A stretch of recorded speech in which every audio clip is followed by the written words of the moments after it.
एक शांत गांव कृष्णपुर, जिसकी पहचान वहां स्थित प्राचीन शिव मंदिर से थी। यह मंदिर न केवल पूजा अर्चना और स्थान था, बल्कि गांव के लिए आस्था और चमत्कार का प्रतीक भी था। इस मंदिर का पुजारी बाबा हरिदास अपने सरल स्वभाव और आध्यात्मिक ज्ञान के लिए प्रसिद्ध था, लेकिन एक दिन उनकी रहस्यमय मौत ने पूरे गाँव को हिला कर रखा। गाँव के लोग हर सुबह मंदिर में पूजा के लिए जाते थे। बाबा हरिदास का दिन भी सुबह सूरज उगने से पहले मंदिर की सफाई और भगवान शिव की आरती से शुरू होता था। उस दिन जब सूरज उगा तो मंदिर का द्वार बंद था। घंटों इंतजार के बाद गांव वालों ने दरवाजा तोड़ा। अंदर का नजारा देखकर सबके होश उड़ गए। के गर्भगृह में बाबा हरिदास का शव पड़ा था। उनके चेहरे पर डर और दर्द के भाव थे। उनके चारों ओर चुटकी भर राख और एक टूटी माला पड़ी थी। गर्भगृह की दीवारों पर अजीब सी लाल लकीरें खिंची हुई थी, जो किसी तांत्रिक क्रम की ओर इशारा कर रही थी।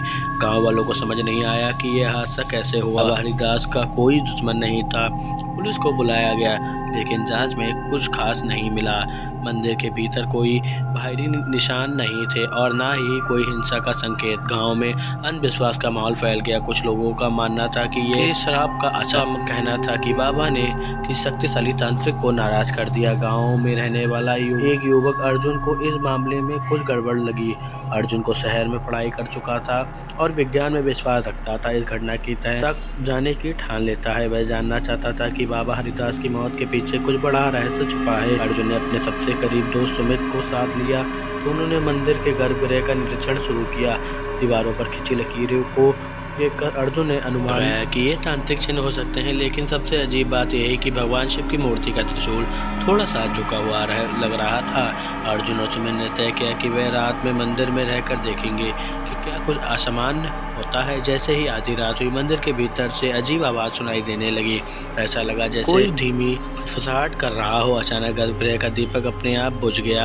अर्जुन ने टार्च जलाई, लेकिन वहाँ कोई नहीं था। तभी एक ठंडी हवा का झोंका आया और दरवाजा जोर से बंद हो गया। अर्जुन और सुमित ने देखा कि दीवार पर लाल लकीरें धीरे धीरे चमकने लगी रही थी। अर्जुन ने महसूस किया कि ये मामला सिर्फ अंधविश्वास नहीं था, मनसूबों का नतीजा था। अगले दिन उसने गांव के बुजुर्गों से मंदिर के इतिहास के बारे में पूछा। उसे पता चला कि कई साल पहले एक तांत्रिक कालेनाथ ने इस मंदिर पर कब्जा करने की कोशिश की थी, लेकिन बाबा हरिदास ने उसकी तांत्रिक विद्या को असफल कर दिया था। कालेनाथ ने मरने से पहले मंदिर और उसके पुजारी को श्राप दिया था कि जो भी इस मंदिर की शक्ति का इस्तेमाल करने की कोशिश करेगा, उसकी भयानक मौत होगी। अर्जुन को यह समझने में देर नहीं लगी कि बाबा हरिदास की मौत के पीछे कोई तांत्रिक शक्ति सक्रिय हो सकती है। वह गांव के किनारे स्थित एक सुनसान झोपड़ी में गया, जहां एक बूढ़ा तांत्रिक भैरवनाथ रहता था। भैरवनाथ ने बताया कि कालेनाथ के अनुयायियों ने शायद उस श्राप को जगाने की कोशिश की है। भैरवनाथ ने अर्जुन को चेतावनी दी कि यदि उसने ज्यादा छानबीन की तो वह भी उस श्राप का शिकार हो सकता है, लेकिन अर्जुन ने हार नहीं मानी। अर्जुन और सुमित ने एक योजना बनाई। वे रात को मंदिर के गर्भगृह में छिप गए और वहां एक कैमरा भी लगा दिया। आधी रात के बाद उन्होंने देखा कि एक परछाई धीरे धीरे गर्भगृह की ओर बढ़ रही है। परछाई एक आदमी की थी जो काले कपड़े पहने हुए था और हाथ में त्रिशूल लिए हुए था। अर्जुन और सुमित ने उसे पकड़ने की कोशिश की, लेकिन वह आदमी गायब हो गया। रिकॉर्ड ही तस्वीरें देखकर उन्हें पता चला कि ये गांव के ही एक तांत्रिक कालीराम का काम था। अर्जुन ने कालीराम का सामना किया। उसने कबूल किया कि वह बाबा हरिदास की शक्ति और मंदिर के गर्भगृह में छिपे खजाने को पाने के लिए ये सब कर रहा था। उसने एक पुराने तंत्र मंत्र का इस्तेमाल करके बाबा की हत्या की थी, लेकिन तभी मंदिर की मूर्ति से तेज रोशनी निकली। अर्जुन और सुमित ने देखा कि भगवान शिव की मूर्ति से एक अद्भुत शक्ति प्रकट हुई। कालीराम वही धराशायी हो गया। गांव के लोग ये देखकर हैरान रह गए। बाबा हरिदास की आत्मा ने अर्जुन को आशीर्वाद दिया और कहा कि उसने सत्य की खोज करके मंदिर को बचा लिया। अर्जुन बहादुरी से गांव को श्राप से मुक्ति मिली। मंदिर फिर से शांति और आस्था का प्रतीक बन गया था।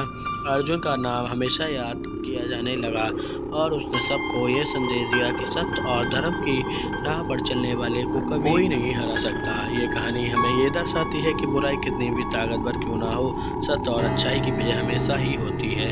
ऐसी ही वीडियो देखने के लिए हमारे चैनल को सब्सक्राइब करें।